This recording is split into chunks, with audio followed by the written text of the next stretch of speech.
இன்னைக்கு என்ன கதை படிக்க போறோம்? மை தேடும் பேனா. ஒரு ஊர்ல ரீனான்னு ஒரு அக்கா இருந்தாங்களாம். அவங்க ரொம்ப நாள் கழிச்சு கீழே கடந்த பெண்ணை எடுத்து எழுதி பார்க்குறாங்க. இது எழுதவே மாட்டேங்குது அப்படின்னு தூக்கி போடுறாங்க. இப்படி தூக்கி போடுறாங்க. அப்புறம் பெண்ணு லிட்டு வாங்க போகுது. இங்க் வாங்க போகுதா? இங்க் வாங்க போகுது. அப்புறம் ஒரு சிவப்பு கலர் பூவை வாட்டுச்சான். சிவப்பு பூவே சிவப்பு பூவே உன்னோட சிவப்பு நிறத்தை எனக்கு கொஞ்சம் தரையா அப்படின்னு கேட்டுச்சான்.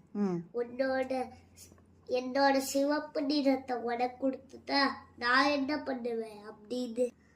அடுத்து ஒரு கிளிய பாக்குதான். கிளிய சிவப்பு மூக்கு கிளிய உன்னோட பச்சை நிறத்தை எனக்கு கொஞ்சம் தடையா அப்படின்னு கேட்டுச்சான். என்னோட பச்சை நிறத்தை உனக்கு கொடுத்துட்டா நான் என்ன பண்ணுவேன் அப்படின்னு கேட்டுச்சான். சோகமா போய் ரோஜா பூவே ரோஜா பூவே முள் இருக்கிற ரோஜா பூவே உன்னோட மஞ்சள் கலரா எனக்கு கொஞ்சம் கொடுக்கலையா அப்படின்னு கேட்டுச்சான். மஞ்சள் கலர்னா அந்த கலர் எல்லோ. கேட்டுச்சான். அது என்ன சொல்லிச்சுன்னா என்னோட கலரை உனக்கு கொடுத்துட்டா நான் என்ன பண்ணுவேன் அப்படின்னு சொல்லிச்சான். அடுத்து சோகமா போய் ஒரு காக்காவை மீட் பண்ணான்.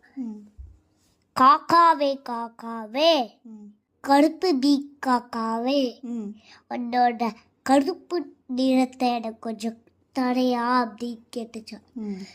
என்னோட கலரை உனக்கு கொடுத்துட்டா நான் என்ன பண்ணுவேன் அப்படின்னு கேட்டுச்சான். உடனே சோகமா என்னடா இது யார் கேட்டாலும் இப்படியே சொல்றாங்க அப்படின்னு இப்படி உட்காந்துச்சான். வேலை பார்த்துச்சான். அந்த வானத்துக்கு கேக்குதான். வானமே வானமே மழை பெய்யும் வானமே உன்னோட நீல கலரை எனக்கு கொஞ்சம் கொடுக்குறியா அப்படின்னு கேட்டுச்சான். என்னோட கலரை நான் உனக்கு கொடுக்குறேன், அப்ப நீ என்ன செய்வ எனக்கு அப்படின்னு கேட்டுச்சான். உன்னோட கலரை எனக்கு கொடுத்தனா நான் உன்னோட நண்பன் ஆயிடுவேன் அப்படின்னு சொல்லிச்சான். சரி, நான் என்னோட கலரை உனக்கு கொடுக்குறேன் அப்படின்னு சொல்லிட்டு வாயத்தோட அப்படின்னு சொல்லிச்சான்.